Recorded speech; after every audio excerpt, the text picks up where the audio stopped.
ജെനിസൺ കുര്യാക്കോസ് തോട്ടത്തിൽ ടിബിൻ തോമസ് ഒട്ടക്കുന്നിൽ.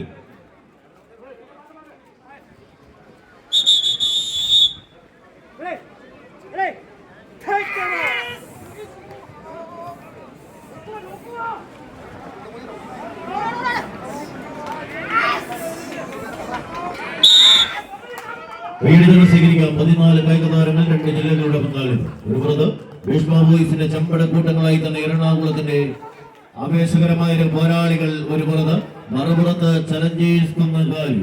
ആവേശകരമായ പോരാട്ടത്തിന്റെ പടക്കളത്തിൽ പത്തനംതിട്ടയുടെ പോരാളി കൂട്ടങ്ങൾ ഒരു പുറത്തെങ്കിൽ മറുപുറത്ത് തങ്ങളുടെ അനുയായികളുടെ പടയോട്ടത്തിന് ആക്കം കൂട്ടുവാനുള്ള പടപ്പുറപ്പാടിന് ഭീഷ്മയുടെ പോരാളികൾ ആദ്യ വിസിൽനാഥം അനുകൂലമാക്കി തന്നെ കളിക്കളത്തിലേക്ക് നടന്നു കയറുന്നുവെങ്കിൽ ഈ പോരാട്ടത്തിന്റെ ഭൂമിയിലേക്ക് ആവേശത്തിന്റെ കനലാട്ടം നടത്തുവാൻ കടന്നെത്തിയ കുന്നക്കാലിയുടെ കളിക്കൂട്ടുകാർ അവസാന 10 അടിയിൽ മത്സരം വിജയിച്ച് ന്യൂസിലൻഡ് സ്പോൺസർ ചെയ്യുന്ന